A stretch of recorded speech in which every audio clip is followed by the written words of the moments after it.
valor de R$25 mil. Fale com a gente através do WhatsApp 869-9411-7819. Estamos com atendimento 100% online.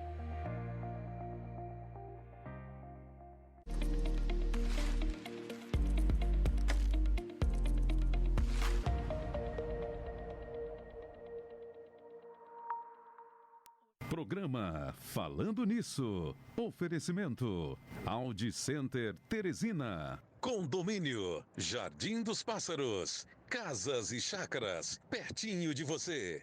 E Fênix Móveis. Soluções para quem decide.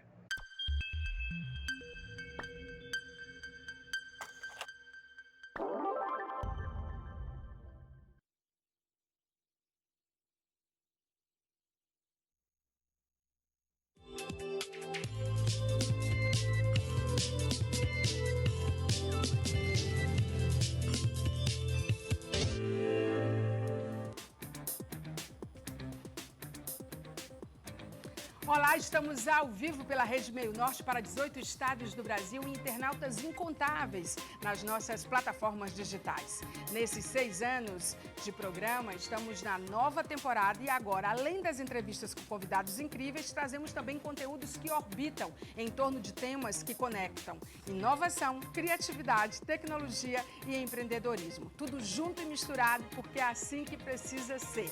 No nosso radar de hoje, temos 2 entrevistas nacionais super interessantes. A gente vai ter Décio Coutinho, de Goiânia, uma autoridade em experiência e também formação acadêmica quando se trata de economia e cidades criativas. Ele vai contar pra gente por que não podemos mais adiar que as cidades realmente funcionem. O confinamento revelou cidades com pouca inovação e baixa resiliência. O médico Leonardo Aguiar, de Floripa, lá de Florianópolis, vai falar claramente sobre a saúde do futuro e como as tecnologias, os dados e a medicina preditiva podem fazer foco na saúde e não na doença, como é o que acontece hoje no Brasil.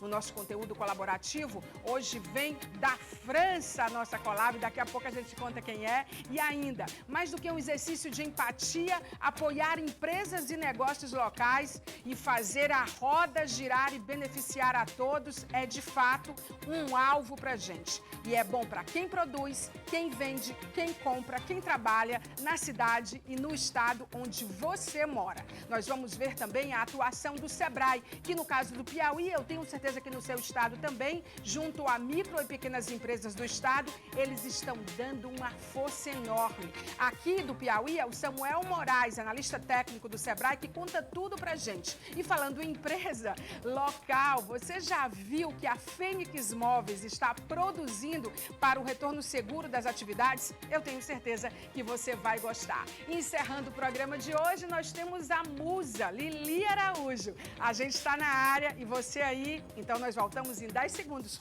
Até já!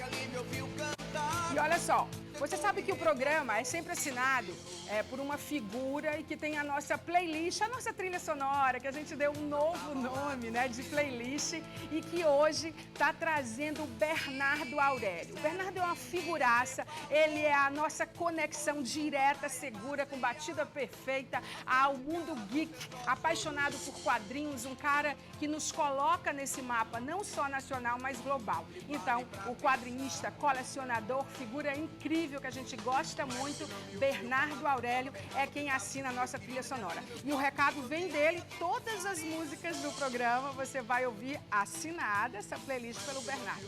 Conta aí, Bernardo, por que você mandou essa trilha e essa playlist pra gente? Olá, Maia, tudo bem?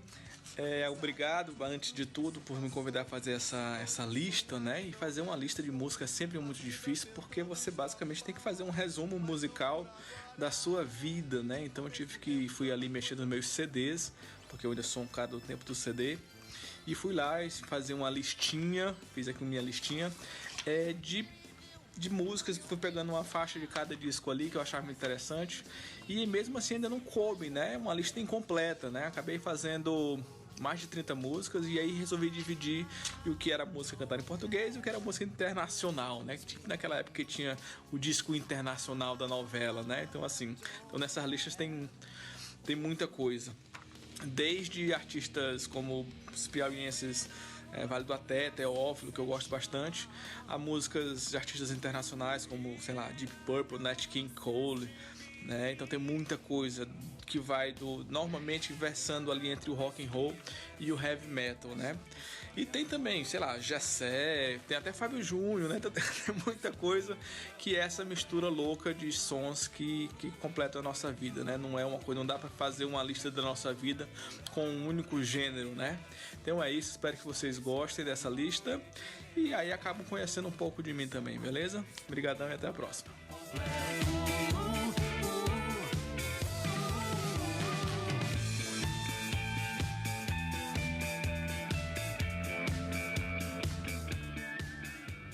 Legal, né? Agora eu amei ele dizer que tem heavy metal, Gessé e até Fábio Júnior. E eu acho que é bem por aí, viu, Bernardo? Não sei você, internauta e telespectador, o que você pensa? Imagina alguém ligar para você e dizer assim, eu quero uma playlist com 8 músicas, que tipo assim, resume o quê? O teu momento, a tua vida. Não dá para você, com todas as possibilidades musicais que existem no mundo, escolher um só gênero. Eu também misturaria de boa e eu achei incrível. Obrigada, Bernardo. Fica ouvindo aí, fica atento que o programa inteiro, a nossa playlist vai ser assinada pelo Bernardo Aurélio. E olha, se você quiser participar do nosso programa, e a gente espera que você participe e goste, não esquece que sempre a nossa hashtag é Falando Nisso MN. Quando você quiser marcar a gente naquele conteúdo, naquele vídeo, naquele assunto, naquela pessoa, que não precisa ser daqui, pode ser de qualquer lugar do mundo, a gente bota aqui, porque aqui na Meio Norte é desse jeito. O nosso Instagram é Falando Nisso MN, é o mesmo perfil para o Facebook, o nosso blog é falandonisso.meionorte.com e o nosso e-mail falandonisso@meionorte.com. Não esquece que toda a nossa programação, tá? Já vou sentando aqui para a gente poder fazer a nossa entrevista nacional. Toda a nossa programação, ela está sendo transmitida ao vivo pelo Facebook, a nossa fanpage aqui do Grupo Meio Norte. E a gente também está no YouTube ao vivo agora, lá nos programas Meio Norte, tá?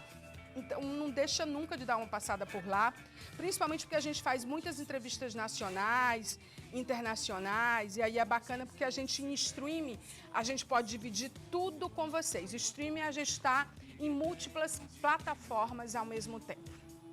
Bom, vamos com o Décio Coutinho agora. Décio, você já está aí? Olha, olá, Maia, Décio, tudo bem? Que alegria poder falar com você. Tudo bem? Tudo bem, Maia Veloso, como é que você está? Muito obrigado pelo convite. A gente é que agradece. Deixa eu apresentar você direitinho para o nosso telespectador e internauta. O Décio Coutinho, ele é gestor de projetos com ênfase em cultura e criatividade, administrador de empresas, tem um mestrado em gestão de patrimônio cultural. Eles têm várias pós-graduações, mas entre as que ele tem, eu queria ressaltar aqui a de Gestão e Políticas Culturais pela Universidade de Girona, na Espanha. Especialista em sociedades pós-industriais e organizações criativas em Roma. Essa eu ressalto, porque é do querido assinada Domênico De Masi, em Economia Criativa, da Fundação Barcelona Mídia.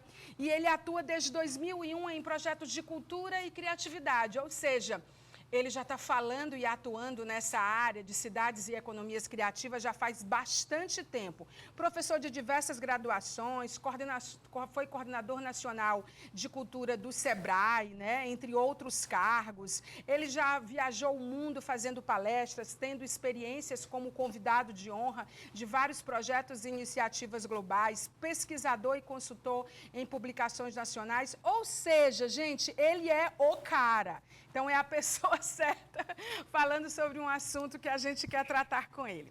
E aí, Décio, eu queria começar esse papo contigo dizendo o seguinte, nessa pandemia a gente tem falado muito sobre criatividade, né? O nosso programa, um dos conteúdos que orbitam em torno do que a gente fala aqui é a questão da criatividade, de empreendedorismo, de inovação e tecnologia.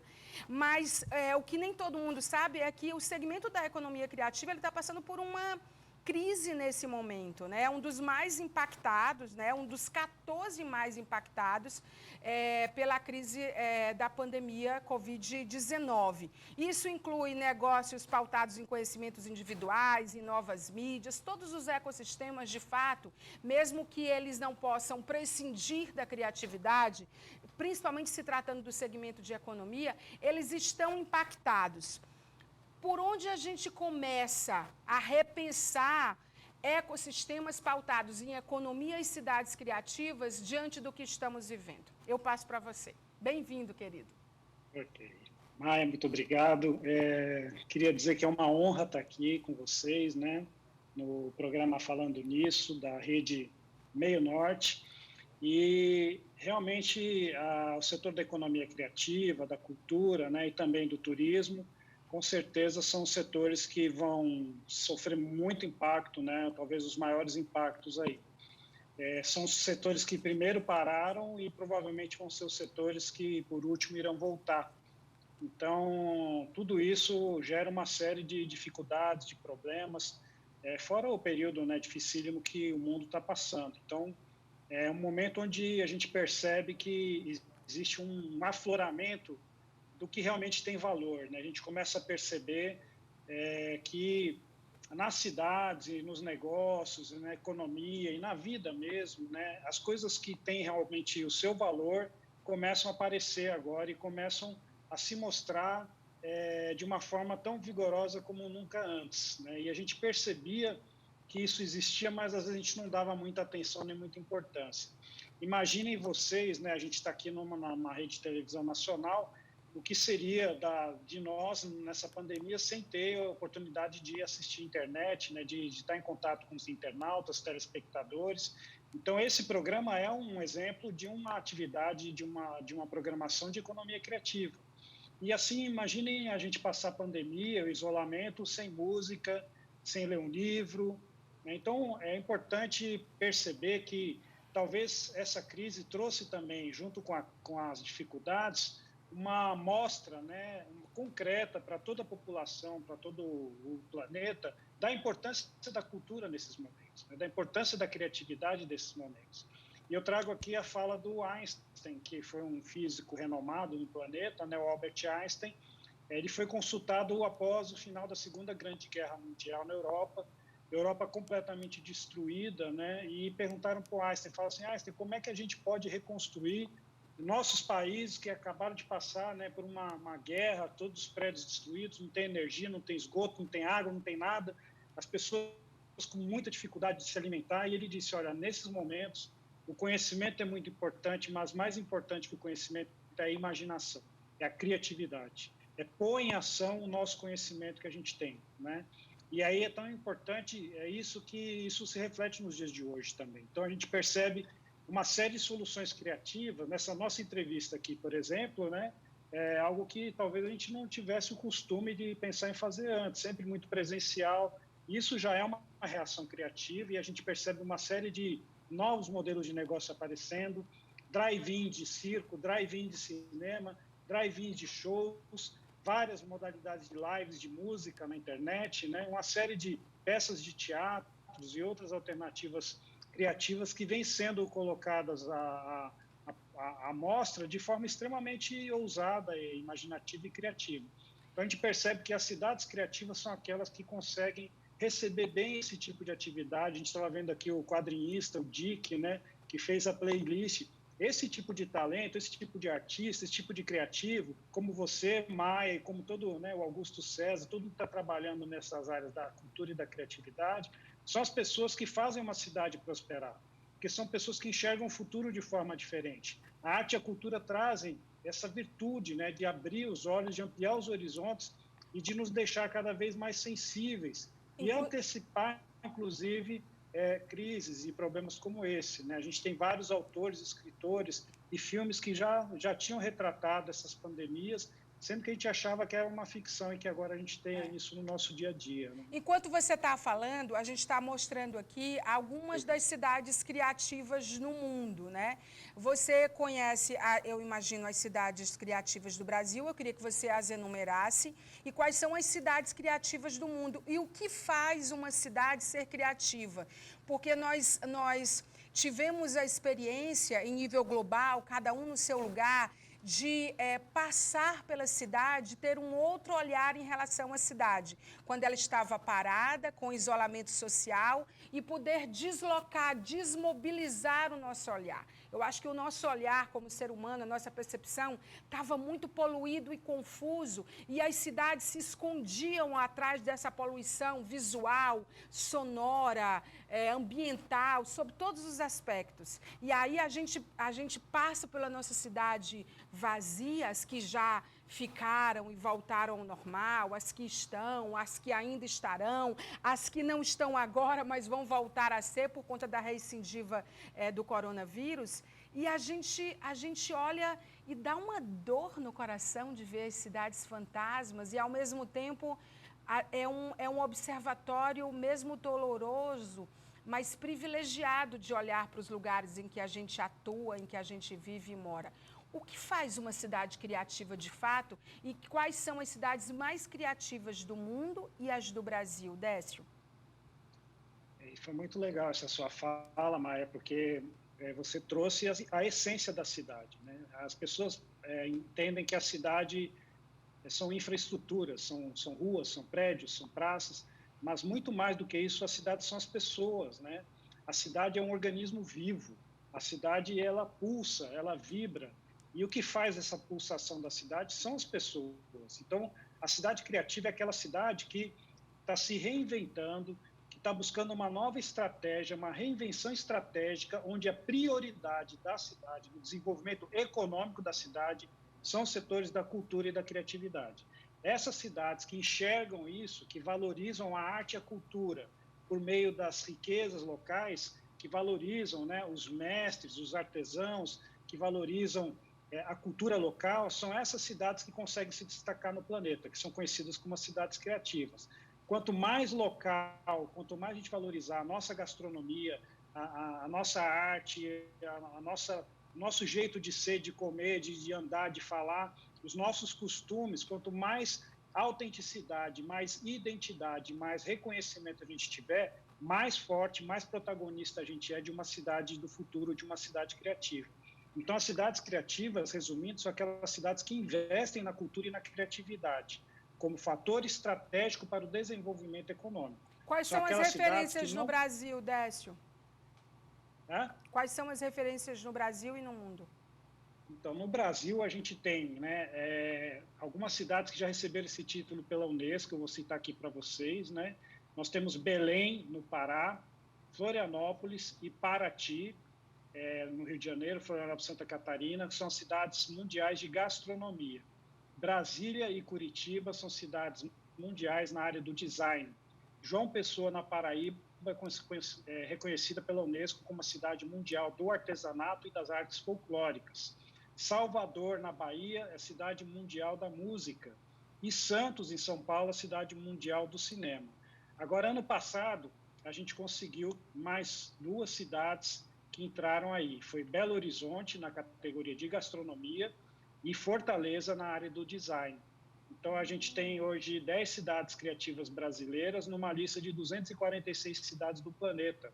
Né? E aí do planeta a gente tem Berlim, Paris, Barcelona, essas cidades que Lisboa, né, que todo mundo já conhece. Mas no Brasil são essas cidades aí. Agora, esse é um título que a Unesco dá através de uma proposta que a cidade faz. Né? Então, se eu quiser pensar como eu posso ter uma cidade como Teresina, no Piauí, como uma cidade criativa, eu tenho que apresentar um projeto dizendo qual é a área, né? É gastronomia, é música, é artesanato, e focar nessa área e mostrar quais são os diferenciais, a história, o compromisso que a cidade tem com aquela área. E essas cidades que foram premiadas são as cidades que se preocupam com o desenvolvimento sustentável, né? Que tem uma série de problemas, mas que tem uma série de atividades, de programas voltados para cumprimento do desenvolvimento sustentável. São cidades que demonstram uma relação entre o setor criativo e sua história, seu patrimônio cultural, valorizando, né, a identidade e a autenticidade da cidade. São cidades que conseguem interagir com outros setores, não só os criativos, mas também os tradicionais, e compõem essa rede de cidades mundial, né? Então, isso é muito importante, a gente ter autoridades, lideranças criativas que enxerguem isso como uma estratégia para o país. Enquanto você está falando, eu fiquei pensando aqui, antes da gente, por exemplo, nós estamos para 18 estados do Brasil. A cidade que você está, nesse momento, nos assistindo pela internet ou pela TV, ela está nessa lista de criativos ou ela é igual à minha, Teresina, que não está? Se ela é igual, a gente fica pensando que, por exemplo, antes de você chegar no padrão Unesco, que tem esses critérios todos que são importantíssimos em nível global, que tal juntar um time na sua cidade com representantes diversos desses segmentos todos que o Décio Coutinho citou para a gente e fazer da sua cidade um ecossistema criativo em algum segmento? Né? Porque eu acho que as cidades têm muito o que dar. Eu acho é uma maldade, é o que a gente faz com as cidades em que a gente mora. Né? Quer dizer, as cidades, nessa pandemia, elas se mostraram pouco resilientes. Elas vazias, elas revelaram o bonito, o feio, o que comove, o que distancia, o que preocupa, o que apaixona. E a gente acha que a gente teve um exercício incrível nesse período de pandemia global, de olhar para as nossas cidades de um modo diferente. Tem ciclovia? Não tem? Nossa, essa árvore eu não vi que ela estava aqui. Nossa, vazio assim, se tivesse um caminho de pé, seria incrível. Nossa, mas por que aqui não é um corredor gastronômico? Por que aqui não é um corredor, sei lá, climático, de microclima? Porque aí eu acho que são tantos porquês. Eu estou numa, sabe, Décio, para a gente encerrar a entrevista, de mudar as perguntas. Eu acho que o mundo está precisando de novas perguntas. E por conta de perguntas, eu tenho umas cartinhas aqui que eu sempre faço para os meus convidados. E aí eu queria fazer 2 perguntas rápidas para você, que meu tempo estourou. Qual foi a última coisa que você desaprendeu? Eu não combino nada com os meus convidados, viu? Que eu desaprendi? Sim. Nossa, que pergunta difícil. Eu desaprendi a dar valor a certas coisas que eu não dava antes. Então, eu esqueci. Chega para lá. Compras fúteis, coisas assim. E aí a outra pergunta é, por que você faz o que faz? Porque eu amo, né? Eu tenho um propósito de vida que é ter um mundo melhor através da cultura e da criatividade. Todo dia eu acordo para fazer isso. Então, é o meu propósito de vida, é o que me move, é o que faz meus olhos brilharem, é ajudar o mundo através da cultura e da criatividade. Tá bom, então. Olha, Décio, muito obrigada pela entrevista. Eu faria milhões de perguntas para você, eu tenho cartas aqui pela mesa toda, mas obrigada por nos inspirar. Eu acho que você trouxe ideias para a gente. Né, de colocar o criativo no lugar do criativo, sem ser essa coisa conceitual, mas o criativo ser o dia a dia. Nós somos essencialmente criativos. Gente, a gente é muito complexo. Tanto de coisa que tem dentro da gente, na nossa mente, é de uma complexidade, de uma criatividade divina, assim, Deus caprichou mesmo, né? Então, Décio, muito obrigada. Vamos mantendo contato, vá nos mandando informações dos projetos para a gente poder divulgar e bater mais papo aqui, tá bom? Tá legal. Muito obrigado a todos aí. Foi um prazer imenso, viu? Uma honra. Prazer foi nosso. Daí, Décio Coutinho, que entrevista ótima, né? Minha cabeça está aqui fervilhando de ideias, enfim.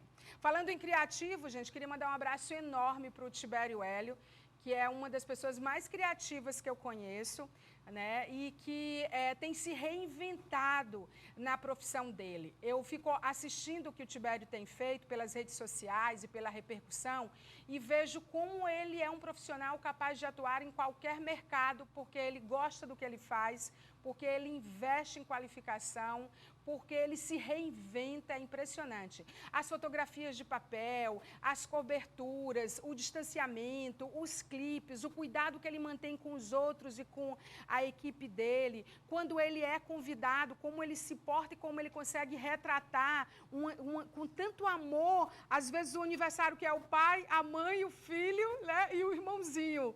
Eu tenho visto coisas lindas afetivas e eu acho que só um profissional como o Tibério é capaz de fazer uma cobertura de uma festa com 5 pessoas, como ele já fez com 3, 4 mil pessoas, e com a mesma generosidade, com a mesma arte, com a mesma entrega. Então, eu queria mandar mandar um beijo enorme para o Tibério Hélio e dizer que se você precisar ter memórias, e a gente precisa, guardar, fazê-las, produzir em imagem, em fotografia, digital, de papel, em clipe, chama o Tibério, porque eu tenho certeza que você tem coisas lindas para registrar na sua casa e nos seus eventos, mesmo eles sendo remodelados.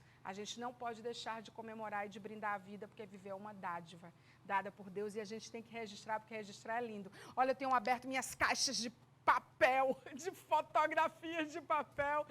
Gente, eu tenho descoberto tanta coisa linda. Eu lembro tanto do Tibério. Outro dia encontrei um albinho que ele fez, maravilhoso. Eu lembrei que a Fátima Bernardes recebeu um álbum dele, ficou super emocionada. Como não se emocionar, né? Então, um beijo enorme para o Tibério. E falando em empresas, eu queria chamar agora o recado do Sebrae. O Samuel Moraes, que é um querido analista técnico do Sebrae Piauí, ele vai contar para a gente como é que os pequenos negócios estão sobrevivendo ou vão sobreviver com tanto tempo de portas fechadas. É tempo de mudar a estratégia, sim, mas, acima de tudo, redefinir o modelo de negócios. E o Sebrae Piauí, eu tenho certeza que no seu estado também, mas aqui tem oferecido consultoria gratuitas para esse micro e pequeno empresário. Dá uma olhada no recado do Samuel. Olá, eu sou Samuel Moraes, analista técnico do Sebrae no Piauí. E quero falar contigo um pouco sobre os desafios para os pequenos negócios nesse momento de pandemia, né? Sem dúvida, um dos principais desafios para essas micro e pequenas empresas é o de se reinventar. Não é mais possível abrir a sua loja, né? Por causa do isolamento social que é necessário para diminuir o problema da pandemia. Então, é preciso que você consiga ofertar os seus produtos e os seus serviços em um novo formato. É preciso mudar a sua estratégia, é preciso mudar a sua operação. Então, você vai ter que fazer um esforço de redefinir o seu modelo de negócio. Nem sempre vai ser possível oferecer a mesma coisa que você oferecia antes. Então, se antes você vendia uma matrícula de academia, talvez agora você tenha que alugar o equipamento da sua academia ou fazer uma aula através da internet. Se você antes vendia hospedagem no seu hotel, agora não vai ser mais possível. Talvez você tenha que mudar e vender um voucher para o seu cliente poder se hospedar após a pandemia, numa data que ele possa escolher. E assim são diversos exemplos, né? Para isso, o Sebrae tem uma consultoria gratuita que ele oferece a todas as micro e pequenas empresas do estado do Piauí, de qualquer segmento. Você vai ter à sua disposição um consultor do Sebrae, quer dizer, você vai ter um consultor especialista em redefinição do seu modelo de negócio. Ele vai sentar com você através de uma videoconferência e vocês vão trabalhar juntos na construção desse novo modelo. Vai ser muito importante que você possa trabalhar algumas horas nessa nova vertente, nessa nova estratégia para poder continuar atuando e não ser vencido pela crise. Um outro aspecto muito desafiador também é refazer a sua comunicação toda voltada para as mídias sociais, para a internet.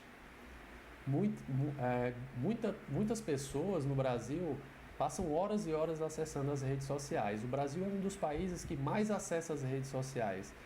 Nós temos uma grande quantidade de usuários nessas redes e as pessoas também são as que mais passam horas conectadas nessas redes sociais. Então, o seu público está lá, dentro dessas redes, e você não está mais podendo abrir sua loja e comunicar os seus produtos e os seus serviços. Então, o desafio agora é poder comunicar toda a sua proposta de valor através dessas redes sociais. Você vai ter que fazer uma mudança dentro do seu marketing, dentro dos seus canais de comunicação, mas nada que não seja assim tão complicado, né? Às vezes nem é preciso investir tanto. Inclusive o Sebrae também oferta uma consultoria gratuita para poder fazer artes de divulgação para o seu negócio. Muitos empresários ainda não sabem desse benefício, mas qualquer empresa do Piauí pode solicitar para o Sebrae a criação de até 3 artes gratuitas para poder divulgar o seu negócio nas redes sociais. Então existe uma série de formatos e você vai poder escolher o mais adequado para o seu negócio. conte com o Sebrae para poder lhe apoiar nesse momento e vamos juntos, vamos vencer essa crise.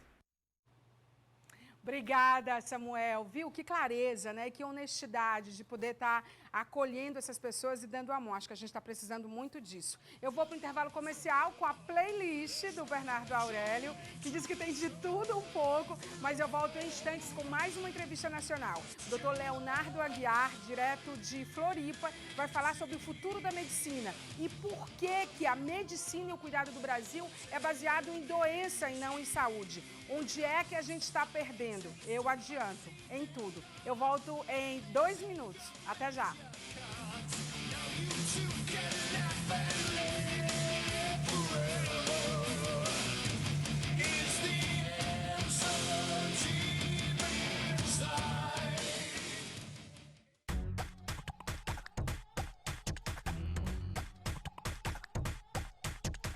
Entre o olhar e o sorriso, entre o silêncio e a fala, entre o gesto e o abraço, entre o tufão e a brisa, entre a fúria e a calma, entre a emoção e o receio, entre o corpo e a alma, tem que haver amor no meio.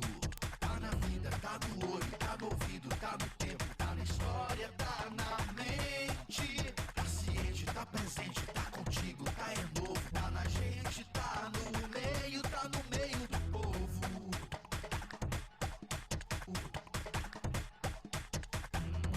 Tá no meio do povo. Rede Meio Norte, tá no meio do povo.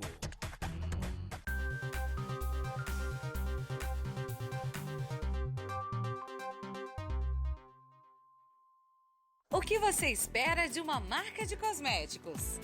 Beleza, hidratação, perfumes. E que tal uma marca que te ajuda a mudar de vida? Assim que começou os anúncios, eu já me interessei, né? Um prêmio que não só me beneficiou, mas pessoas que eu amo também. Minhas clientes estão todas participando porque querem vir pra cá, querem ganhar e disseram, eu vou acertar todo. Eu comprei e ganhei, então compre você também. A Wari é autoestima. É a felicidade de trabalhar com o que se ama. É acreditar que dá pra continuar. É vender e faturar. É participar e ganhar. É o sonho de viver dias melhores. Auari, conte com a gente o ano inteiro. A G3 Telecom é a que mais cresce na capital. Internet de qualidade na fibra ótica de verdade. Planos de ultra velocidade para você navegar na internet à vontade. A G3 Telecom é a melhor solução em internet de Teresina. Ligue ou mande um WhatsApp agora mesmo para 869-8837-3979 e contrate para sua casa, empresa ou condomínio. A G3 Telecom, atendendo na Zona Norte, Leste e Sul de Teresina. O jornalismo não para. A notícia acontece e você fica sabendo de tudo o que é atual na hora. E Eldson Vasconcelos é o líder de audiência junto ao Bom Dia Meio Norte, que começa às 5h30. E falando em audiência, 13h tem o programa Agora. Amadeu Campos tem conteúdo e rapidez na informação, além de liderar o quadro que todo mundo assiste, o Jogo do Poder. Meio Norte, no meio do povo.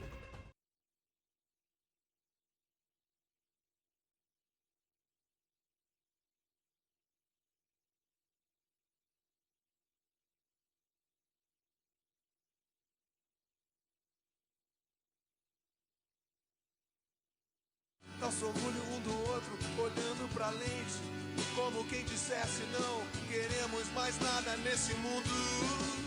E que me lembrasse a cada instante que valeu a pena cada lance e que valerá, tenha certeza, pra toda a vida. Eu ainda vou fazer um programa que vai ficar rolando música e eu vou ficar só. E aí, muito bom, né? De volta com Falando Nisso, novo formato ao vivo, toda segunda às 20 horas. As pessoas ainda não se acostumaram muito, não. Tem gente que ainda tá vacilando, esperando que a gente entre no ar tipo 9 horas da noite. Não. É mais cedo e é só um dia na semana. ao vivo, então não esquece, estou tentando divulgar isso o máximo que eu posso.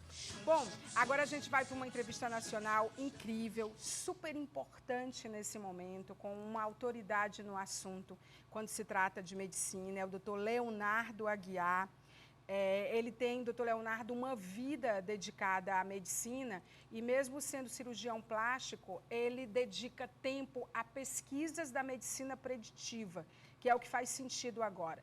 E ele tem sido chamado por vários projetos na área de saúde, empresas, planos de saúde, todos em nível nacional, no sentido de trazer luz para aquilo que realmente precisa ser discutido, que é a questão do futuro da medicina. Nós passamos por um momento que ficou muito claro que a nossa medicina é pautada, no Brasil particularmente, em doença e não em saúde. Veja, nós temos o SUS, que é uma rede gigante de distribuição, mas que peca, erra quando se trata de dados. Nós não temos dados, informações sobre as nossas doenças, sobre os idosos, sobre as crianças, sobre os adolescentes. A gente não sabe prever o que vai acontecer baseado em análise de dados com a nossa saúde. Teresina, por exemplo, doutor Leonardo, é conhecida desde que eu nasci como uma cidade que é referência em saúde. Aqui é lotado de hospital e de clínicas, de ótimos médicos, sim, mas temos pouquíssimos parques ambientais, pouquíssimas ciclovias e, para mim, referência de saúde é saúde, não é doença. E aí eu queria super agradecer o seu tempo destinado a conversar com a gente esses 20 minutos para falar sobre o futuro da medicina, o futuro das nossas vidas, o futuro do humano. Muito obrigada. Obrigado pelo convite, Maia. É uma honra estar aqui com vocês. E vamos lá, vamos começar falando sobre o que está acontecendo no Brasil, no mundo inteiro, e como nós estamos enfrentando toda essa questão relacionada ao coronavírus, à Covid, e como isso impacta os sistemas de saúde, né? O que é que você acha que essa pandemia mais revelou ao mundo e particularmente ao Brasil, na sua opinião e na sua experiência? Na minha experiência, essa pandemia, ela está tirando, é como se colocasse uma luz embaixo do tapete. Sabe aquilo que a gente escondia embaixo do tapete? Aquilo que a gente não falava, aquilo que a gente não observava? Principalmente em relação ao nosso sistema de saúde, em relação aos mais vulneráveis, em relação às pessoas que não participavam das estatísticas. Então, o coronavírus, essa pandemia, está mostrando como o nosso sistema de saúde, de uma forma global, ele é muito frágil e desorganizado. Eu andei mapeando as suas palestras, as suas conferências digitais e presenciais antes dessa pandemia e encontrei um material muito rico. Eu queria um pouco nortear o que você tem dito pelo Brasil em relação à saúde. E aí eu queria um pouco fazer uma trilha dessas imagens do que você tem abordado, pode ser? Por exemplo, quando se trata de pessoas, plano de saúde, hospitais e sistemas de saúde, o que é preciso a gente atentar nesse momento? A gente vai mostrar um slide aí que trata exatamente disso nas conferências que você tem feito digitalmente. O que a gente poderia ressaltar sobre esse aspecto? Como você abriu a nossa entrevista, que está relacionando que a gente faz toda essa gestão de saúde às cegas. O que a gente não sabe quais são exatamente os dados de nossa saúde, eu não estou falando dos dados de doença, estou falando dos dados de saúde, os passos, nosso sono, como é a nossa alimentação, o nível de estresse, quais são, se eu estou ficando pré-diabético, se você está ficando pré-diabético. Então, a gente não monitora as doenças antes delas acontecerem. E esse é o grande problema das pessoas, dos sistemas, dos governos. A gente faz essa gestão às cegas. Quando as pessoas ficam doentes, quando elas têm problemas, quando elas infartam, quando elas já têm um AVC, um problema de diabetes, um problema mais grave, aí que elas entram no sistema de saúde. Mas, na verdade, esse é um sistema de doença, não um sistema de saúde.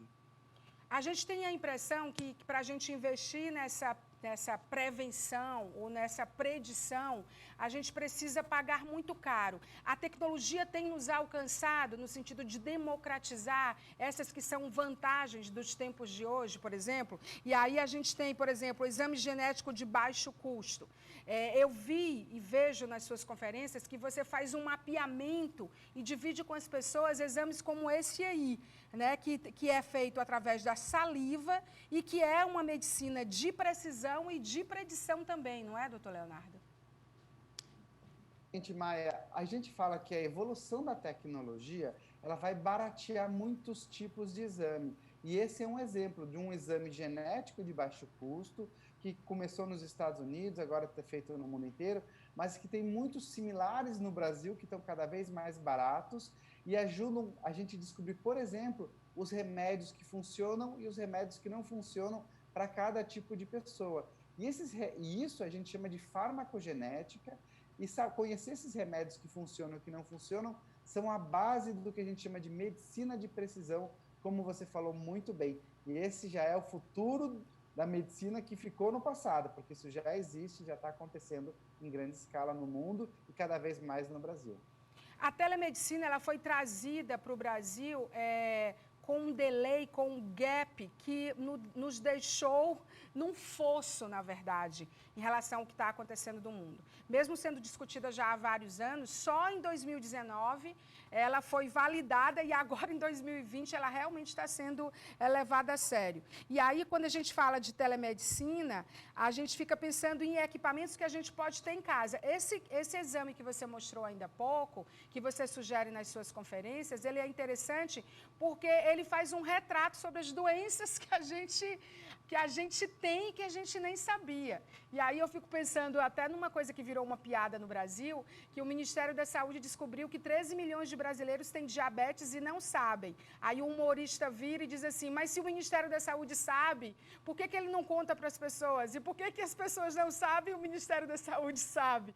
Então eu acho assim que tudo no Brasil é muito desorganizado. E quando a gente fala da telemedicina, aí sim, mostrando o slide disso, são equipamentos que a gente já pode ter em casa a baixo custo e que vai nos auxiliar nesse momento que a telemedicina do Brasil parece que vai ser para valer. E eu torço para que seja, porque é alcançar as pessoas nos rincões, em lugares que a gente nem imagina e que as pessoas não têm acesso à saúde. Maia, a telemedicina vai ajudar na questão da comunicação. Mas se eu estou me comunicando com você agora através de uma plataforma, eu posso, como médico, me comunicar com os pacientes do Brasil inteiro. Mas esses equipamentos, eles vão estar mais próximos, equipamentos para ver o ouvido, escutar o coração, olhar a garganta.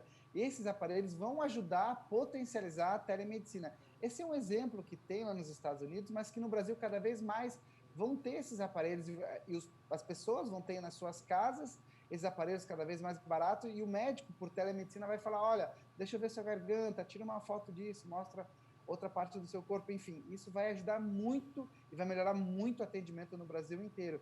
E aproveitando essa informação que você falou do diabético, na verdade, a gente tem 13 milhões de diabéticos no Brasil, né? Mais ou menos.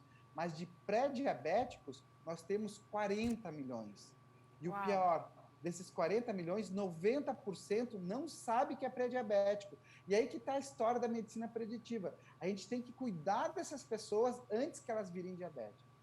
É incrível e é inacreditável como que a gente baseia a medicina do Brasil na doença e não na saúde, não, doutor Leonardo? É uma questão assim que é quase que filosófica, porque no mundo inteiro tem esse problema. Os sistemas de saúde no mundo inteiro, eles são reativos. Depois que a pessoa fica doente, que ele vai tratar, vai se preocupar. No mundo inteiro é baseado em doença e focado em hospitais. Agora que está surgindo um movimento para mostrar que, olha, cada vez mais, em vez da gente só nos preocuparmos com os diabéticos, vamos cuidar também dos pré-diabéticos. Vamos cuidar também dos pré-hipertensos, de todos os pacientes com doenças antes dessas doenças ficarem clínicas. Isso que é a medicina de preditiva, usando a medicina de precisão, enfim, todos esses conceitos que a gente está falando hoje. É se manter saudável, né? Não encontrar doente, e a gente também precisa se educar enquanto ser humano de nos manter saudáveis e encontrar alternativas para nos manter saudável e não ir ao médico quando estiver doente. Por isso que eu acho que é incrível essa virada de página que acho que o coronavírus traz, porque quando a gente fala de vulnerabilidades, elas são tantas. O que era só os idosos são as taxas, os bichinhos que estão dentro da gente, os micro-organismos, os invisíveis, e aquilo que somos e fazemos e que nos faz um mal enorme e que nos torna vulneráveis diante de uma crise como essa. Mas eu queria falar com você sobre essa medicina que é uma aliada da tecnologia no Brasil. A gente, nas suas palestras, você mostra que a gente já tem iniciativas brasileiras dentro dessa relação tecnologia e medicina. Eu queria que você falasse sobre isso. Nós estamos em que nível? Muito atrasado, mais ou menos, avançado? Traz uma esperança para a gente, doutor Leonardo. Muito legal a gente poder falar do Brasil, do brasileiro, do nosso poder, porque no Brasil a gente está em um nível muito avançado. A gente fala que o futuro no Brasil já chegou, como chegou em várias partes do mundo, porém, ele não é distribuído de uma forma uniforme. Por exemplo, a gente tem uma medicina de ponta em vários lugares do Brasil, tem várias empresas do Brasil que fazem esses testes genéticos que você falou, a gente até tem uma chamada que talvez a gente vá mostrar ali. É GenTech, é o que eu queria mostrar aí agora. É GenTech, né? O nome da empresa se chama GenTech, é uma empresa até aqui do Sul também, mas que ele faz esse teste farmacogenético e ela ajuda tanto nas questões de psiquiatria, oncologia, ajudar os médicos a decidirem qual é o melhor medicamento. A gente tem tecnologia no Brasil, o que precisa é dar acesso às pessoas a essas tecnologias brasileiras, acesso à telemedicina no Brasil inteiro. O que falta para as pessoas terem acesso? Quando você diz o que precisa é dar acesso, é dar conhecimento, é poder as pessoas comprarem o direito de usá-las, isso é caro, não é? É informação, como seria esse acesso? Essa pergunta é aquela pergunta de $1 milhão, né? Que se Adoro. eu soubesse resolvido. Mas assim, a política, hoje em dia, o que o coronavírus fez, ele mudou. Hoje todo mundo está discutindo na sua cidade quantidade de leitos de UTI, se o hospital atende ou não atende. Só que você super transparente, sincero, claro e objetivo. O problema de saúde não veio com o coronavírus. Há muitos e muitos anos, tem poucos leitos para UTI para as pessoas no Brasil inteiro. O sistema de saúde não é suficiente para as pessoas no Brasil inteiro. O coronavírus está reforçando isso que a gente, como médico, já sabe, já trabalha há muitos e muitos anos. Nas suas entrevistas e nas suas conferências digitais, você tem falado muito sobre Matrix, eu acho que fazendo uma conexão com os wearables, que a gente vai já falar. Por que você fala de Matrix? Eu queria que você falasse do jeito que você fala nas suas conferências, que eu acho incrível. Fala pra gente aí.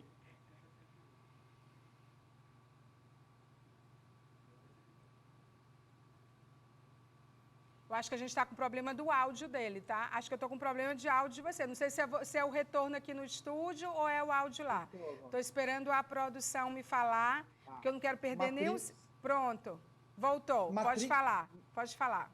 É que eu mexi a minha mão aqui, acho que começou a Matrix escutou a gente. É sempre assim quando eu falo da Matrix. Então, pode falar. A Matrix é quando a gente começa a enxergar por que as coisas acontecem. Qual é o motivo dessas coisas estarem acontecendo? Por exemplo, essa foto que eu uso bastante. Por que o sistema de saúde funciona desse jeito? Como a gente pode usar tecnologia para melhorar o sistema de saúde?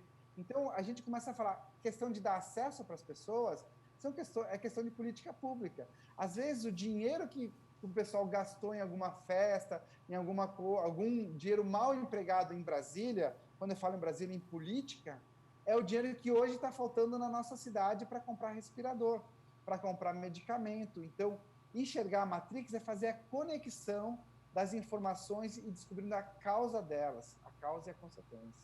Aí eu queria fazer uma conexão com os wearables, que são essas coisas que a gente usa e que dá dados sobre a nossa saúde. Eu vejo que você fala muito deles e essa camiseta, que é uma tal de exoskin, é uma pele, né? É como se fosse uma pele. Mostra pra gente. É uma camiseta que mede sinais vitais ela já está disponível no Brasil, ela está disponível no mundo em que escala, ela dá frequência cardíaca, o volume respiratório, ou seja, coisas que são possíveis de serem mensuradas, contadas e viram dados que a gente usa e que pode se valer para isso estar conectado com o teu médico, ou com o teu hospital, ou com um banco de informações sobre você. Isso é incrível, né? É excelente, porque, olha só, isso é uma camiseta que foi desenvolvida pelo ou Exército ou Polícia Canadense, e você consegue medir a frequência respiratória, volume respiratório, sinais vitais das pessoas. Por que isso é importante? Porque, hoje em dia, um dos padrões, um dos critérios que vai falar assim, ó, você está com coronavírus em casa, você tem que procurar o seu médico, ou ir para a UTI, ou ir para o hospital, se muda esse padrão respiratório. Então, eles estão usando essas camisetas, para monitorar os pacientes nas casas deles, lá no Canadá e em alguns lugares do mundo. Em breve vai chegar no Brasil. E quando isso altera, o médico já olha ali e fala, olha, manda ambulância e pede para buscar. E isso faz parte do que a gente chama de revolução digital. Esses wearables, pulseiras, relógios, palmilhas, eles vão ajudar o médico e o profissional da saúde a buscar esses dados para tomar uma decisão, como, por exemplo, essa ExoSkin, que mudou o padrão ventilatório, manda o paciente para o hospital, que ele vai precisar de auxílio para respirar. E o doutor Leonardo é porque ele faz parte de um movimento global chamado Saúde Pós-Digital. Ou seja, ele tem informações que estão ainda sendo pesquisadas, que já existem em outros países, que são informações, infelizmente, privilegiadas e que ele torna público a partir das conferências digitais, presenciais, quando é possível, com entrevistas como essa. E quando a gente fala de wearables, para ficar mais claro para você, vamos mostrar os relógios agora. O esporte, eu acho que foi vanguarda nisso, né? O esporte trouxe para a gente essas tecnologias de leituras de sinais, de temperatura, os atletas. Olha quanta diversidade a gente tem aí, hein, doutor Leonardo? Aí, nessa foto, você pode ver pulseiras, relógios, palmilhas, e daqui a pouco você começa a ver, como a gente já mostrou, tem chips que a pessoa coloca embaixo da pele, camisetas, como a gente já mostrou ali. Então, balanças é uma infinidade de sensores que a gente coloca no nosso corpo, que a gente veste, são os vestíveis, para dar dados e informações de saúde. E até as marcas de carros, como a Audi, por exemplo, e outras tantas, né, elas já lançam mão dessas informações para trazer uma experiência. Então, você vê que o dado, ele serve ao consumo da experiência personalizado, ele serve à saúde, ele serve para você, se você for morrer, você é capaz de saber até o dia que você vai morrer, com tanta informação que você tem, entendeu? E você está municiado. O médico brasileiro, ele precisa saber lidar com essas coisas. No caso da Audi em especial, é incrível, porque assim, ela juntou tudo, empatia, inteligência, e colocou lá essa inteligência de dados, não é, doutor Leonardo? Brilhante tua pergunta, porque é justamente isso. Como até a indústria automobilística, até a Audi criou um carro com empatia, porque ele já consegue monitorar, ver se você está estressado, se você não dormiu bem, e já consegue mudar a forma de você dirigir, a agressividade que você vai ter no volante, a questão do freio, a questão da marcha. Isso é importante para mostrar que até a indústria automobilística percebeu o valor de se utilizarem os dados de saúde para melhorar a experiência dos seus clientes. Agora, como é que os médicos no Brasil e no mundo estão utilizando esses dados para melhorar a experiência dos seus pacientes e seus clientes? Como eu falei agora, da pulseira, do relógio, da camiseta, a gente tem muito que aprender com a Audi, com outras indústrias, porque com a telemedicina agora e os wearables juntos, a gente consegue cuidar melhor de nossos pacientes numa distância muito maior. E a internet das coisas, que já não é uma novidade, acho que a novidade ela tem se avançado mais quando a gente fala de inteligência artificial. As IAs, elas juntam isso tudo e elas modelam entregas que têm batida perfeita, na verdade. As geladeiras que já fazem leituras do teu consumo. Enfim, é tudo muito personalizado, é tudo muito incrível. E dentro disso, a gente precisa de 5G, né? A gente fica falando dessas maravilhas, mas o Brasil... Eu lembro que o ministro Marcos Pontes, nem sei se ele está lá ainda, tanto entra e sai de ministro, mas eu lembro antes, no começo do ano, ele falando que não tinha previsão para o 5G chegar no Brasil. E esses wearables, e esses dados, e essas tecnologias de ponta, elas precisam dessa estrutura, não é, doutor Leonardo? Maia, como a gente mostra nessa figura, nossas pulseiras, nossos relógios vão estar conectados com o nosso carro, o carro com a geladeira com vaso sanitário, e tudo isso vai ser facilitado, ou melhor, isso só vai acontecer quando nós tivermos o 5G. É perfeita a sua colocação. O vaso sanitário, inclusive, vai ser o maior aliado da medicina. A gente tem desprezo por ele, não faça ECA. Gente, ele tem todas as informações sobre tudo, fezes, urinas, né? Tudo. E aí ele vai ter essa informação. É um exame que você pode fazer diariamente, que você pode monitorar. Não precisa você ficar louco por essas coisas. Mas dependendo de que tipo de ser humano você é, que tipo de problema você é, e que orientação com o médico, porque isso só faz sentido se ele tiver uma orientação com um médico que saiba usar isso, entendeu? Então, eu acho que fica mais fácil a gente se cuidar e a gente até prever, por isso que é a medicina preditiva, o que pode acontecer com a gente e a gente se tratar. Tem um slide que você mostra nas suas palestras, que eu acho super interessante, que são... Mostra pra gente que ele é bem colorido e ele fala de tudo que existe dentro da gente, mas, acima de tudo, o que a gente tem que estar atento. Mostra pra mim, produção, aí. Esse que é depois do sempre conectados, esse aí. Exatamente.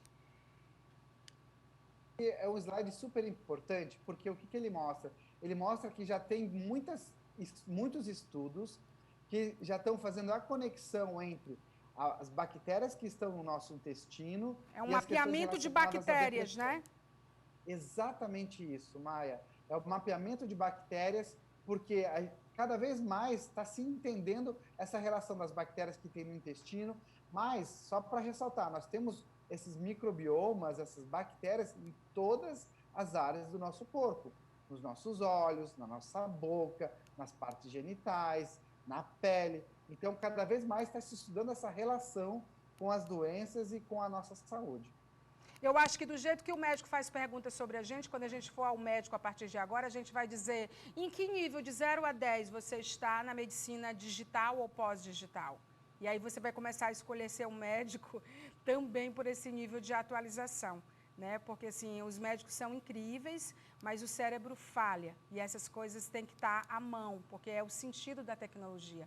Ela fazer aquilo que a gente não pode, ou que demorava anos para ser descoberto, né? E a gente descobre ali na hora. E aí eu vou passar rapidinho, só para a gente correr com a entrevista, a Biome Hub, que é uma empresa brasileira, que o doutor Leonardo fala muito nas conferências digitais e presenciais dele, que faz esse mapeamento de bactérias, né? É uma empresa brasileira. Aí a gente está... Essa aí, olha quanta coisa que ela faz. É um exame realizado em casa.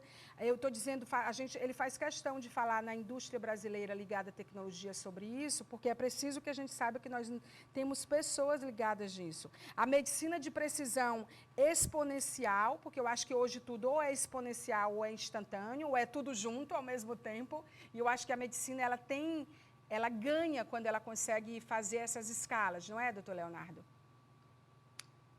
Então, daqui a pouco a gente vai tratar pacientes com depressão fazendo aquele teste farmacogenético, como a gente mostrou, para saber qual é o melhor medicamento, e também testando as bactérias no seu intestino para saber quais são as melhores bactérias que você tem que ter no seu intestino para os remédios funcionarem da forma mais adequada. Isso que a gente chama de uma medicina com uma precisão exponencial. E aí a gente tem a questão do futuro, da inovação, mas aí eu queria pular para um slide que você mostra que é incrível, que fala sobre os cromossomos. Eu sou enlouquecida com cromossomos, porque eu acho que dali vocês médicos têm acesso a uma cadeia de informação que é gigante, né? Os cromossomos, os DNAs, as coisas que tem no nosso cérebro. Eu tenho fotos de uma como que chama? Uma ressonância magnética na parede da minha casa, gigante. Parecem bailarinos dançando. Mas os cromossomos, eles são muito reveladores. Há descobertas novas em relação a isso? Como é que a gente está em termos de pesquisa sobre o próprio ser humano? A foto que você mostrou ali do cromossomo tem aquela partezinha amarela que a gente chama telômero, né? Esse telômero que está ali no cantinho, na extremidade do cromossomo, é isso que mostra o quanto tempo a gente vai viver. O que tem de mais avançado é a gente medir esse telômero. Por exemplo, quando a gente vai envelhecendo, aquela questãozinha amarela ali, ela vai encurtando e vai diminuindo. E aí ela vai diminuindo. Ele é um biomarcador, então. Ele é um biomarcador, né? Perfeito, Maia. É um biomarcador.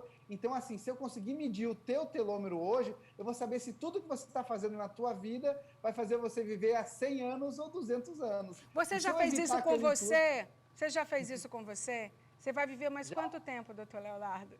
Eu já fiz isso comigo, eu estava com 10 anos antes da minha idade cronológica. Então, a gente está medindo. E baseado nisso, a gente toma suplemento, faz atividade física, para evitar esse encurtamento do telômero. Se a tua saúde, ela corresponde à tua idade, ou se você está vivendo como se você tivesse mais novo, ou como se você fosse mais velho, como se você tivesse sido mais usado por você mesmo, na verdade, né? E aí tem os TeloYears, né? Que é outra empresa incrível que faz esse biomarcador e que a gente pode lançar mão dessas informações também. Queria que você falasse sobre isso.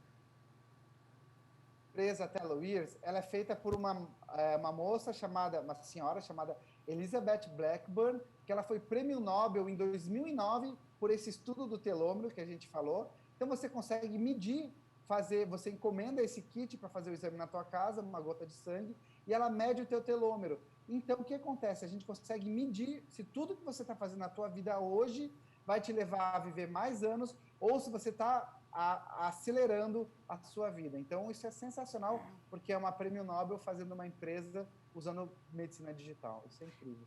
Gente, não tem para onde correr. A gente tem que lançar mão disso, entende? Eu acho assim que é realmente um caminho sem volta, que são cuidados de saúde que são, sim, padronizáveis, né? Na medida em que a gente tem esse dado e consegue se fazer uma leitura. Eu queria, para encerrar, que você falasse um pouco sobre o que esse Covid-19 revelou para a humanidade, particularmente no Brasil, e quais os passos importantes, mesmo que básicos, a gente tem que dar em relação à medicina no nosso país, doutor Leonardo, por favor. Essa também é outra pergunta de $1 milhão. Eu estou cheia delas. Cheia. Porque, assim, se a gente não aprender com o Covid-19 agora, que a nossa sociedade é tão forte quanto o nosso elo mais fraco, logo vai vir o Covid-20, Covid-25, e uma hora não vai ter volta, uma hora não vai ter jeito. Então, a Covid veio para mostrar que nós temos que trabalhar como sociedade, entender a sociedade e que nós fazemos parte de um ecossistema, tem que respeitar o planeta, enfim, que nossa sociedade é tão forte quanto o nosso elo mais fraco. Simples assim. Eu acho que os pacientes, nós temos todos, cada um no seu nível, uma jornada de saúde para trilhar. O profissional de saúde deve lançar mão de produtos e serviços que estão disponíveis e ser atualizados, e isso ser dado a eles também, hospitais, governos, que também devem ser responsabilizados em relação a isso, e gestores, né? Porque eu acho que a tomada de decisão às cegas, isso é coisa do passado, do começo do século passado, gente.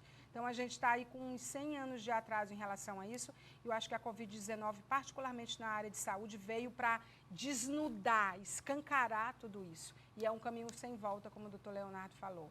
Quero falar com vocês mais vezes. Promete para a gente que volta mais vezes aqui ao programa? Arrume o tempo nessa sua agenda internacional aí para falar com a gente mais tempo e mais vezes também. Obrigado, foi uma honra participar com vocês. Parabéns por levar essa mensagem para o mundo. Obrigado. Muito obrigada, doutor Leonardo Aguiar, direto de Floripa. Tá frio aí, eu acho, né? E aí ele pegou e trouxe essas informações todas quentíssimas para a gente em relação ao futuro da medicina. Bom, antes de ir para o intervalo comercial, eu queria chamar para vocês uma ideia que é inovação e tecnologia juntas. Você já imaginou, a gente vai mostrar rapidinho, uma casa construída num dia e que você pode mudar essa casa quantas vezes você quiser? Parece loucura, né? Mas a Wickel fez isso. Dá uma olhada, bem rápido, não perde.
Muito legal, né? Quanta matéria-prima, quantas ideias ótimas, né? Eu acho que se por um lado o mundo complicou, mas tem facilitado bastante a nossa vida. Antes de ir para o intervalo comercial, eu queria chamar para vocês o recado da G3 Telecom.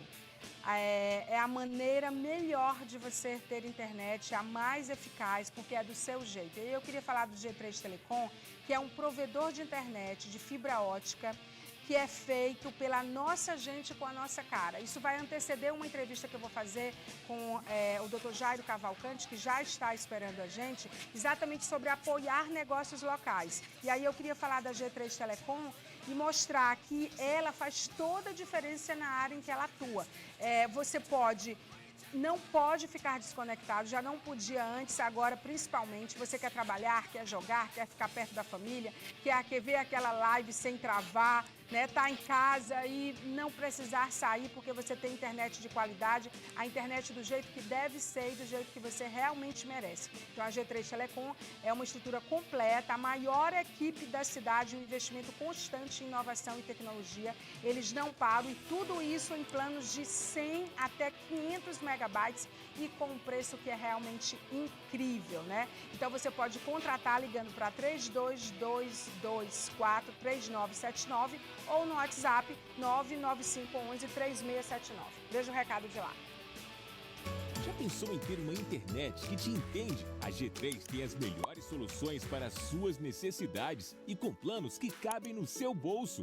A velocidade certa para o trabalho, estudo, lazer para você. Com uma estrutura crescente, equipe preparada e a única com suporte 24 horas. Do seu jeito e com a sua cara. Pode confiar, a G3 é você. Incrível a G3. E ainda nesse aquecimento, né, nessa prévia para a entrevista com o Dr. Jairo Cavalcante, que está à frente de um movimento super importante sobre valorização do negócio local, a gente vai chamar a Fênix Móveis. Gente, a Fênix está há 25 anos no mercado e ela nunca deixou ninguém na mão. Seja para montar escritórios, montar ambientes corporativos, montar a sua casa. E agora, nesse retorno seguro às atividades, ela teve ideias brilhantes de como auxiliar a sua empresa ou a sua casa, ou o seu negócio, ou a sua vida para voltar com segurança. Veja um dos recados de lá, são 2. A Fênix Móveis, empresa genuinamente piauiense com 25 anos de tradição e qualidade, apresenta para você o melhor custo-benefício na prevenção contra o novo coronavírus. O lavatório automático possui 2 pias para mais agilidade na higienização das mãos, saboneteira líquida e porta-papel toalha. O lavatório conta ainda com sistema automatizado de enchimento e descarte de água, sem necessidade de ligação elétrica. Portátil, durável, econômico e prático. Solicite seu orçamento pelo telefone WhatsApp. A sua empresa está preparada para as normas de distanciamento e prevenção contra a Covid-19? Cuide da saúde dos seus clientes e colaboradores. A Fênix Móveis oferece o serviço de adaptação de longarinas. Com a instalação de tampo no lugar do assento, você assegura o distanciamento e facilita a limpeza da longarina. Fazemos também a troca do tecido e pintura da estrutura. Fênix Móveis, soluções para quem decide. Tá vendo aí? Olha, nesse período você pode ligar para 98111-5599. Queria dar um abraço enorme, mandar um abraço para o Pablo e para toda a equipe dele. 25 anos atuando com propósito, eles têm um legado, olha aí todas as informações para você. E aí você pode ligar tanto para a questão do álcool gel, montar uma estação de higiene, né, dentro da sua empresa nesse retorno. Ele tem as pias, tem o álcool gel, tem as longarinas, realmente tem muito mais coisa. É só você ligar que ele vai falar com você e a equipe dele vai mostrar tudo, viu? Parabéns ao Pablo e a equipe toda da Fênix Móveis. E agora, falando sobre negócios locais, eu queria chamar aqui ao vivo com a gente o Dr. Jairo Cavalcante, que tem encabeçado um movimento super importante de apoio aos negócios locais e às empresas locais. E conversando com ele, a gente discutia sobre a importância e o que a gente ganha quando a gente faz essa roda girar, comprando do local e apoiando a empresa local. Queria primeiro dar parabéns ao Dr. Jairo, que é advogado e empresário, por essa iniciativa desse movimento tão importante que vocês têm feito e que eu acho que a gente precisa ser despertado para isso. É um momento de colaboração que eu acho que é a palavra desse século e vocês traduziram muito bem nesse movimento. Boa noite, bem-vindo ao nosso programa. Boa noite, Maia. Boa noite a todos os telespectadores da TV Meu Norte. É um prazer estar aqui. E eu estou aqui dando os devidos créditos em nome do MOVE, né? Movimento Empreender Piauí. E esse movimento, ele reúne diversos setores da economia local, desde industriais até construção civil, profissionais liberais, setor da saúde, agronegócio. E esse movimento, a gente fez esse movimento principalmente para troca de experiências e também para ir além da discussão, né? Nós queremos também contribuir com os diversos setores do poder público, né? Contribuir para o desenvolvimento local. Então, essa foi a ideia desde o princípio, quando a gente criou esse movimento.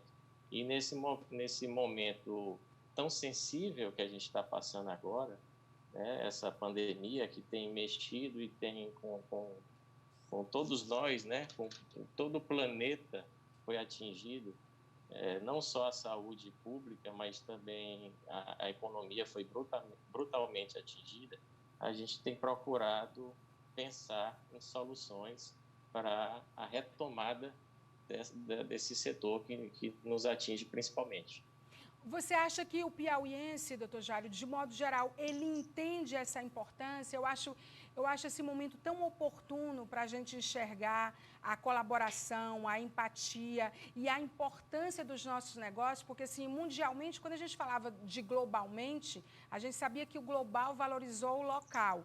E hoje a gente fala do tal do glocal, né, que é você atuar localmente com estratégias que são globais. E as estratégias globais, elas passam por colaboração e pelo entendimento de quando você apoia uma empresa local, você contrata, você compra o produto dela, você é parte disso, dessa roda que gira. Vocês acham que há esse entendimento no sentido das pessoas se educarem, a terem essa percepção dentro da experiência que vocês têm vivido? É o seguinte, as pessoas hoje se acostumaram com a globalização, né? Hoje você está na sua casa, aqui em Teresina, ou você pode estar lá em São Raimundo Nonato, e você pela internet pode adquirir um produto europeu, americano, através de diversos canais aí, né? Sites, etc. Mas, com esse momento sensível que a gente está, o que é que a gente pensou? Que você, com um simples gesto de consumir um produto local, que não é uma coisa tão complicada, você vai optar, por exemplo, para comprar um queijo, né? Você vai na mercearia comprar um queijo, você opta por um queijo produzido no Piauí, que aqui nós temos excelentes queijos aqui produzidos aqui no nosso estado, você movimenta toda uma cadeia virtuosa que vai ajudar a nossa economia a se recuperar, certo? Então, você comprou o queijo, você está ajudando a mercearia, você também está auxiliando a indústria da laticínio, que produziu aquele queijo, o produtor de leite, né? E todos aqueles prestadores de serviço e fornecedores dessa cadeia, né? Que vai de veterinários, fornecedor de insumos. Então, você, com um simples gesto de adquirir aquele queijo do Piauí, você está ajudando toda essa cadeia virtuosa de pessoas que estão envolvidas nesse processo. Você vê como é um gesto simples que você contribui tanto para a nossa economia. É incrível, porque acho que você ilustrou bem essa questão do queijo, porque, assim, você citou médicos, produtores rurais, você citou indústria, você citou a mercearia, você citou o comércio. Olha quanta gente, quantos trabalhadores e quanta força trabalhadora realmente envolvido nisso, né? Vocês pensam em fazer um catálogo dessas coisas? Porque às vezes a gente se habitua tanto a ir a um supermercado grande, que é nacional e que tem tão pouco do Piauí lá, e a gente tem também os mercadinhos, os supermercados locais, mas eu acho que a gente tem que se educar e essa informação chegando, porque muitas vezes a pessoa não tem essa vitrine, né, midiática, de estar num lugar grande, ou de estar na mídia, ou de ter uma mídia digital por falta de habilidade, por diversas coisas. Vocês pensam em fazer um catálogo onde a gente busca essas informações, quem está produzindo, para a gente poder comprar esses produtos e apoiar essas empresas? Seria o segundo passo, né? Primeiramente, nós estamos fazendo essa campanha, nós começamos com Consuma Produtos Piauienses, né? E hoje eu até divulguei nas minhas redes sociais, também tem um Escolha um Destino Turístico do nosso estado, que é outra campanha do MOVE também, que é aquela que visa a gente incentivar o turismo local no Piauí. Né? Sim, que é super importante. Super importante também. O setor do turismo, ele foi um dos mais atingidos nessa pandemia, né? E provavelmente será um dos mais, uma das mais difíceis de recuperação, né? Vai ser desse setor. Eu queria aproveitar. Sim, pode falar, por favor. Então, a gente está pensando que você pode optar por ir para Fortaleza, ou para São Luís, para a praia. Em vez disso, você pode ir para o nosso litoral. Né? Nosso litoral já é conhecido, tem belezas aí que não precisa eu tecer mais comentários, mas nós temos destinos turísticos aqui no Piauí que são até pouco conhecidos. Né? Nós temos aí um cânion no Puti, o cânion de Bom Jesus. Eu fui tomar conhecimento desse cânion de Bom Jesus há pouco tempo, por exemplo. Para você ver como a gente divulga pouco o nosso turismo local. Né? E eu descobri também, tem uma Capadócia, né? Que a gente chama nordestina, ali na microrregião de Picos, né? Que é belíssimo. Então, a gente tem muita coisa aí que nós mesmos piauienses mal conhecemos. Né? Verdade. Então, eu acho que os empresários do setor, junto com o setor público, né, o governo do estado e as prefeituras, né, onde se localizam essas belezas, elas podem colaborar para construir esse catálogo, incentivar e mediatizar e tudo. Então, isso é um apelo, é um começo, uma provocação. Sem dúvida. Para que isso aconteça. Né? Sem dúvida. E para encerrar a nossa entrevista, eu queria agradecer e dar parabéns pela iniciativa e já no encerramento exibir o vídeo que vocês fizeram com tanto carinho sobre esse movimento, mas já queria me despedir e dar parabéns a esse movimento tão importante para o nosso estado, para a nossa cultura e para a gente. Entenda isso como ser importante para você que está nos assistindo, telespectador e internauta. Não é importante para a empresa, justamente. Não é importante para o governo. É você que conhece alguém que trabalha num lugar que tem que fazer essa roda girar. E essa roda gira é com a nossa força individual que juntando faz o coletivo. Muito obrigada, doutor Jairo. Todos nós podemos contribuir, né, com isso. Sim, verdade. Muito obrigada. Eu que agradeço a oportunidade e faço esse apelo para que todos nós façamos nossa parte, consumindo o produto do Piauí. Tá bom, muito obrigada e a gente encerra então a entrevista com a exibição do vídeo. Vamos ver então. Obrigado.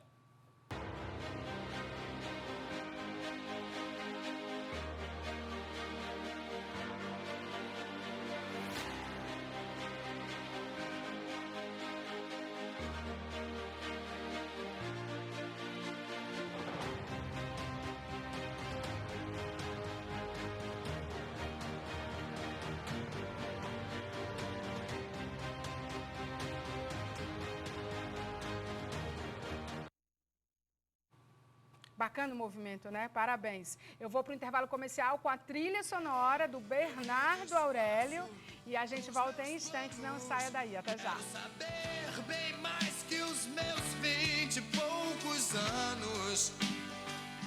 Nem por você, nem por ninguém. Eu me desfaço dos meus planos. Aqui Aqui tem histórias que só a gente conta, do jeito que só a gente sabe contar. É divertido ficar ligado na Meio Norte. E cedinho pela manhã, Carla Berger abre sua revista eletrônica que tem de tudo. O Revista Meio Norte começa às 8h30 e garante conteúdo para a família toda. O melhor programa de fofocas do Nordeste, você já sabe qual é. Acertou quem pensou vida de artista. Os famosos que se cuidem, pois Erlan Bastos, acompanhado de Mônica Freitas e Suiane Pessoa, contam tudo pra gente. É às 3h25. A noite é super interessante com a gente.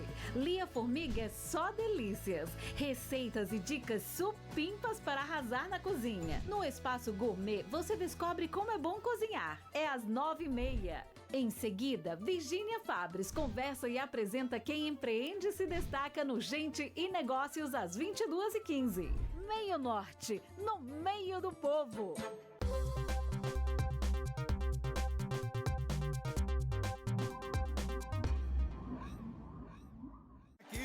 É muito bom viajar pelo mundo inteiro fazendo shows. Agora, não existe lugar melhor que a casa da gente e aquela comidinha feita com carinho. E na despensa daqui de casa só dá Malu. Fácil de fazer e gostoso de comer. Porque nordestino raiz gosta de cuscuz, feijão e aquela farofinha boa. Os produtos da Malu eu conheço e recomendo. Coloque a Malu na sua casa. Malu Alimentos, mais sabor na sua mesa. Ter credibilidade na atualização das informações é contribuir diretamente para uma comunicação rápida e precisa. Cultura de informação, jornalismo, conhecimento, arte, educação. O Canal 20 é a TV Jornal. A TV Jornal agora é mais cultura.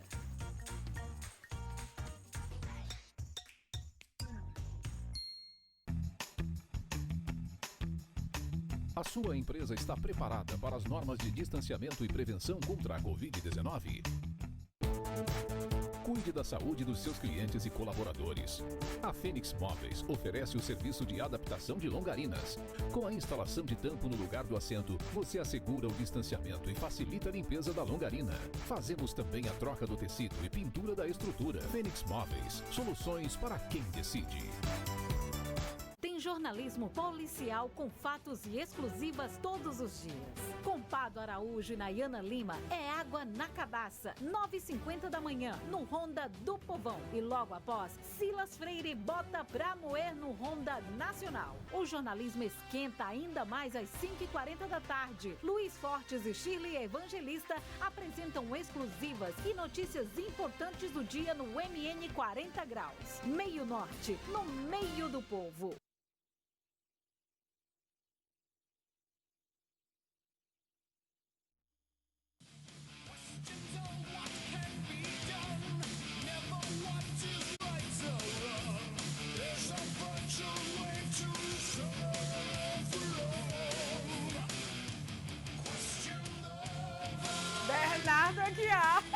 Bernardo Aurélio. Bernardo Aguiar é um outro amigo que mora em São Paulo, mas é roqueiro também.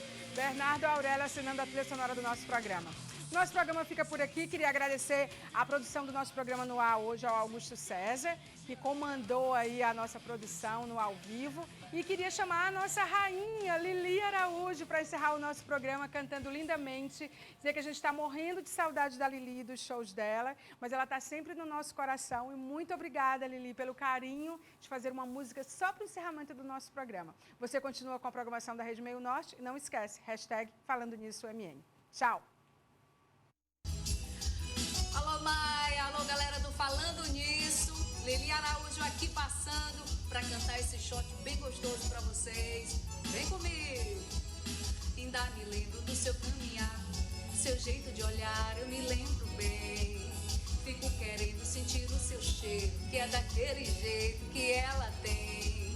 O tempo todo fico feito tonto, sempre procurando, mas ela não vem. E esse aperto no fundo do peito, desses que o sujeito não pode aguentar. E esse apertamento é o meu desejo, eu não vejo a hora de poder lhe falar. Bora! Por isso eu vou na casa dela, ai, ai, falar do meu amor pra ela, vai. Tá me esperando na janela, ai, ai, não sei se vou me segurar. Por isso eu vou na casa dela, ai, ai, falar do meu amor pra ela, vai. Tá me esperando na janela, ai, ai, não sei se vou me segurar. Eita, forró bom, hein? Bora! Bem agarradinho com a Lili.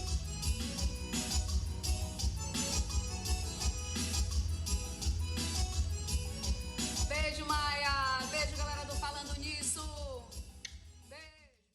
Programa Falando Nisso. Oferecimento Audi Center Teresina. Condomínio Jardim dos Pássaros. Casas e chácaras pertinho de você. E Fênix Móveis.